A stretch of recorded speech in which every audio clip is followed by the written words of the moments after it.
ಇಗೋ ಅಂದರೆ ಗೊತ್ತಾ? ದುರಹಂಕಾರ. ಅಹಂಕಾರ ಸ್ವಲ್ಪ ಕೆಟ್ಟರೆ ಅದು ಇಗೋ ಅಂತ. ದುರಹಂಕಾರ ಅಂದರೆ ಅಲ್ಲದೆ ಇರೋದನ್ನೆಲ್ಲ ನಾನು ಅಂತ ಅನ್ಕೊಂಡ್ಬಿಡೋದು. ಇನ್ನು ನಿಮಗೆ ಸಿಂಪಲ್ ಆಗಿ ಹೇಳಬೇಕು ಅಂದರೆ ನಾನೇನೋ ಸ್ಪೆಷಲ್ ಅಂತ ಅನ್ಕೊಂಡ್ಬಿಡೋದು ಅಂತ. ನಮಗೆಲ್ರಿಗೂ ಚೂರು ಇರುತ್ತೆ ಅದು. ಎಷ್ಟಂದ್ರೂ ನಾನು ಸ್ವಲ್ಪ ಸ್ಪೆಷಲ್ ಅಂತ ಇರುತ್ತೆ ನಮಗೆ. ಹೌದಲ್ವ? ಯೋಚನೆ ಮಾಡಿ ನೀವು ಬೇಕಾದರೆ. ನಾನು 10 ಅಲ್ಲ, ನಾನೇನೋ ಸ್ಪೆಷಲ್ ಅಂತ.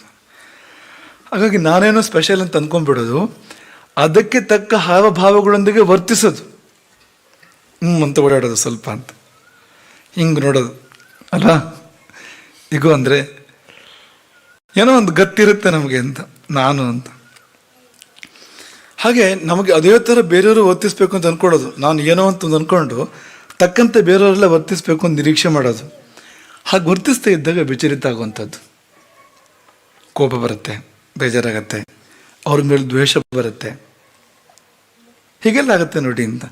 ಇಗೋಕ್ಕೆ ತುಂಬ ಮರಿಗಳಿದೆ ಅಂತ. ಅದು ವಿಷಜಂತು. ಇಗೋ ತುಂಬ ಮರಿಗಳನ್ನು ಹಾಕ್ತಾ ಹೋಗುತ್ತೆ, ಅದು ಸಮಸ್ಯೆಗಳನ್ನು ಸೃಷ್ಟಿ ಮಾಡ್ತಾ ಹೋಗುತ್ತೆ, ಅದು ಬಾಂಧವ್ಯಗಳನ್ನು ಹಾಳು ಮಾಡ್ತಾ ಹೋಗುತ್ತೆ. ಅದು ನಿಷ್ಕಾರಣವಾಗಿ ನಮ್ಮ ಒಡನಾಡಿಗಳು, ಕುಟುಂಬದವರು, ಜೊತೆಗಿರೋ ವಿದ್ಯಾರ್ಥಿಗಳು, ಅವ್ರ ಜೊತೆಗೆಲ್ಲ ನಾವು ಕೋಪದ ವರ್ತಿಸುವಂತೆ ಮಾಡುತ್ತೆ, ಬೇಜಾರಿಂದ ವರ್ತಿಸುವಂತೆ ಮಾಡುತ್ತೆ, ಏನೇನೋ ಮಾಡಿಬಿಡುತ್ತೆ ಅಂತ. ಇಗೋದಿಂದ ಯಾರಿಗೆ ನಷ್ಟ ಆಗೋದು? ಯಾರಿಗೆ ಇಗೋ ಇದೆಯೋ ಅವನಿಗೆ ತುಂಬ ನಷ್ಟ ಆಗುವಂಥದ್ದು. ಇಗೋ ಇಲ್ಲದೆ ನಿಮಗೆ ವಿನಯ ಇದ್ದರೆ, ಇಗೋದ ಜಾಗದಲ್ಲಿ ವಿನಯ ಇದ್ದರೆ ತುಂಬ ಲಾಭಗಳಾಗ್ತವೆ, ತುಂಬ ಲಾಭಗಳಾಗ್ತವೆ. ನಮಗೆಲ್ಲರೂ ಒಳ್ಳೆಯವರಾಗ್ತಾರೆ, ನಮಗೆಲ್ಲರೂ ಒಳ್ಳೆಯದನ್ನು ಮಾಡ್ತಾರೆ.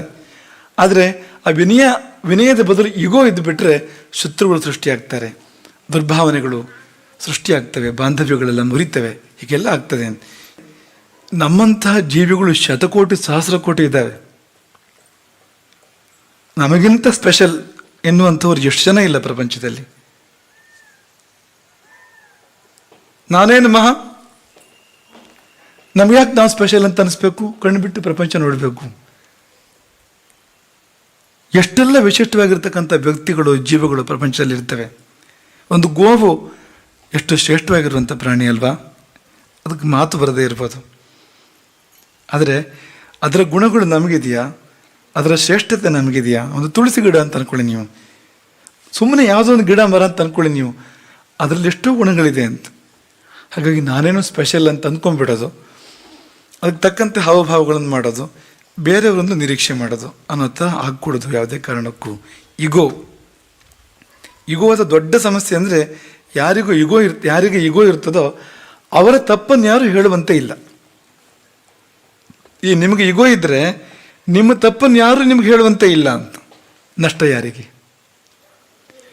ನಿಮ್ಮ ತಪ್ಪನ್ನು ನಿಮಗೆ ಹೇಳಿದರೆ ನೀವು ತಿದ್ಕೋತೀರಿ, ತಿದ್ಕೊಂಡಾಗ ನಿಮ್ಮ ವ್ಯಕ್ತಿತ್ವ ಉತ್ತಮ ಆಗ್ತದೆ.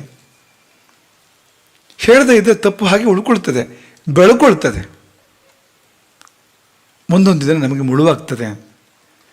ನಮ್ಮ ದೋಷಗಳು ದೂರವಾಗಬೇಕು ಬೇಡವೋ? ನಮ್ಮ ಕೆಡುಕುಗಳು ಇಲ್ಲವಾಗಬೇಕು ಬೇಡವೋ? ಯಾರಾದರೂ ಹೇಳೋರು ಬೇಕು. ನಮ್ಮ ಗುರುಗಳು, ಹಿರಿಯರೋ, ಸ್ನೇಹಿತರೋ, ಯಾರೋ ನಮಗೆ ನಮ್ಮ ದೋಷಗಳನ್ನ ಹೇಳೋರು ಬೇಕು, ಗುಣಗಳನ್ನೆಲ್ಲ. ರಾವಣನಿಗೆ ವಿಭೀಷಣ ಬುದ್ಧಿಮಾತನ್ನು ಹೇಳ್ತಾನೆ, ಕೊಟ್ಟು ಬಿಡು ಸೀತೆಯನ್ನು ರಾಮನಿಗೆ ಮರಳಿ, ಚೆನ್ನಾಗಿರೋಣ ಲಂಕೆಯಲ್ಲಿ ನಾವೆಲ್ಲರೂ ಕೂಡ, ರಾಮನು ಸೀತೆಯ ಜೊತೆಗೆ ಚೆನ್ನಾಗಿ ಇರಲಿ ಅಂತ. ವಿಭೀಷಣನ ಮಾತನ್ನು ರಾವಣ ಸ್ವೀಕಾರ ಮಾಡಲಿಲ್ಲ, ಅವಮಾನ ಮಾಡ್ತಾನೆ. ವಿಭೀಷಣನಿಗೆ ಅವಮಾನ ಯಾಕೆ ಮಾಡಿದ? ಈಗೋ ಹೊರಟಾಗಿದೆ ರಾವಣನದ್ದು. ಸಭಾ ಮಧ್ಯದಲ್ಲಿ ರಾವಣನ ತಪ್ಪನ್ನು ಎತ್ತಿ ಹೇಳಿದಾನೆ ವಿಭೀಷಣ, ನೀನು ಮಾಡಿದ ತಪ್ಪು ಅಣ್ಣ, ಬಿಟ್ಕೊಡು ಸೀತೆಯನ್ನು ಅಂತ ಹೇಳ್ಬಿಟ್ಟಿದ್ದಾನೆ. ಈಗೋ ಹೊರಟಾಗಿದೆ. ಹಾಗಾಗಿ ಆಡಬಾರದ ಮಾತುಗಳನ್ನು ವಿಭೀಷಣನಿಗೆ ಆಡ್ತಾನೆ. ಆಳಿಗಿಂತ ಕಡೆಯಾಗಿ ಅವಮಾನ ಮಾಡ್ತಾನೆ ವಿಭೀಷಣನಿಗೆ. ವಿಭೀಷಣ ಬಿಟ್ಟು ಬಂದ. ಮುಂದೊಂದು ದಿನ ಬಂತು, ರಾವಣ ಪಶ್ಚಾತ್ತಾಪ ಪಡ್ತಾನೆ. ಕುಂಭಕರ್ಣನ ವಧೆ ಆದಾಗ, ಅದಕ್ಕಿಂತ ಮೊದಲು ಅನೇಕ ಮಹಾರಾಕ್ಷಸರ ವಧೆ ಆಗ್ಬಿಟ್ಟಿತ್ತು. ಕುಂಭಕರ್ಣನ ವಧೆ ಆದಾಗ ಈಗ ರಾವಣ ಹೇಳುವಂಥದ್ದು ಶುಭವಾದ ವಿಭೀಷಣನ ಮಾತು, ಧರ್ಮಾತ್ಮ ವಿಭೀಷಣನ ಮಾತು ನಿಜವಾಗ್ತಾ ಇದೆ. ಅವತ್ತು ಅವನ ಮಾತನ್ನು ಕೇಳಿದ್ದಿದ್ರೆ ಹೀಗಾಗ್ತಿರ್ಲಿಲ್ಲ ಎಂದು ರಾವಣನಂತ ರಾವಣನೇ ಮುಂದೊಂದು ದಿನ ಹೇಳುವಂತೆ ಆಯಿತು ಅಂತ. ಈ ಇಗೋದಿಂದ ಆಗಿದ್ದೇನೆ ನೋಡಿ. ರಾವಣನ ಈಗೋ ತುಂಬ ಪ್ರಸಿದ್ಧವಾಗಿರುವಂಥದ್ದು. ಎಷ್ಟರ ಮಟ್ಟಿಗೆ ಅಂದರೆ ಅವನು ಹೇಳ್ತಾನೆ, ನಾನು ಬಗ್ಗೋನಲ್ಲ ಅಂತ. ಎರಡಾಗಿ ತುಂಡಾಗಿ ಹೋದೇನೋ ಬೇಕಾದರೆ, ಆದರೆ ಬಗ್ಗೋನಲ್ಲ ಅಂತ. ಕಲ್ಲಿನ ಕಂಬ ಬಗ್ತದ?